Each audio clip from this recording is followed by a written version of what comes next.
آج کے سبق میں ہم فعل کے بارے میں بات کریں گے۔ فعل جس کی عربی میں تعریف کی جاتی ہے ما يدل على حدث و زمن، کہ فعل وہ لفظ ہے جو زمانے کے ساتھ ساتھ کسی کام کے کرنے یا ہونے پر دلالت کرے۔ تو فعل وہ لفظ ہے جس کے ذریعے تینوں زمانوں ماضی، حال، مستقبل میں سے کسی زمانے میں کسی کام کا کرنا یا ہونا معلوم ہو۔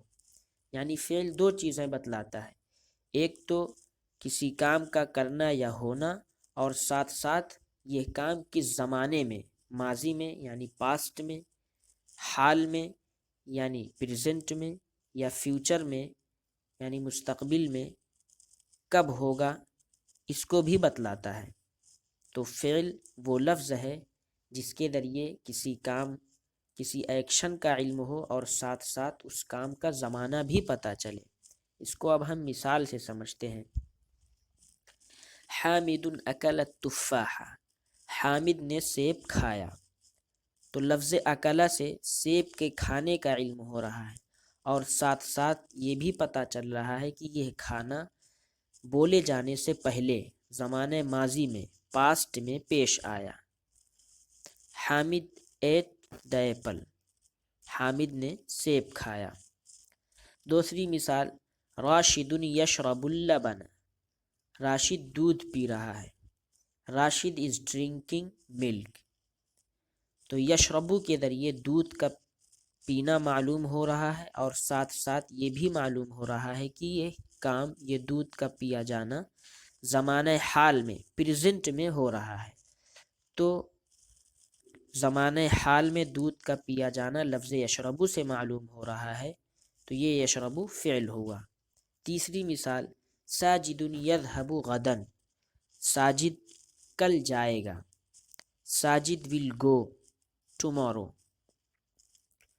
تو یذهب سے کسی کا جانا، اور ساتھ ساتھ وہ اس کا جانا کب ہوگا وہ بھی معلوم ہو رہا ہے کہ وہ کل آئندہ جائے گا۔ تو ہر ایسا لفظ جس کے ذریعے کسی ایکشن کو، کسی کام کو بتلایا جائے اور ساتھ ساتھ اس کام کا زمانہ بھی معلوم ہو، تو اس کو ہم فعل کہتے ہیں۔ اب فعل کی تین قسمیں ہوتی ہیں، ماضی، مضارع، امر۔ ماضی جس کو پاسٹ کہتے ہیں، یعنی وہ فعل جو گزرے ہوئے زمانے میں کسی کام کے کرنے یا ہونے پر دلالت کرے۔ جیسے کتبہ اس نے لکھا، شریبہ اس نے پیا، ضربہ اس نے مارا، فتح اس نے کھولا۔ تو یہ سارے افعال ایک کام پر دلالت کر رہے ہیں، اور ساتھ ساتھ یہ بھی دلالت کر رہے ہیں کہ یہ کام بولے جانے سے پہلے زمانے ماضی میں ہوا ہے، تو وہ فعل ماضی ہوتا ہے۔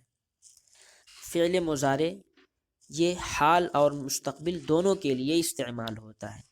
یہ عبارت میں موجود سیاق و سباق سے معلوم ہوگا کہ یہاں پر حال کے لیے استعمال ہوا ہے یا مستقبل کے لیے استعمال ہوا ہے۔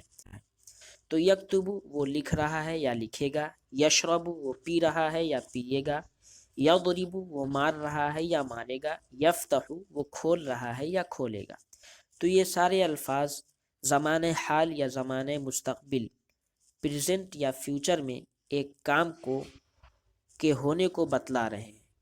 تو وہ لفظ جو زمانہ حال یا زمانہ مستقبل میں کسی کام کے کرنے یا ہونے پر دلالت کرے، وہ فعل مضارع ہوتا ہے۔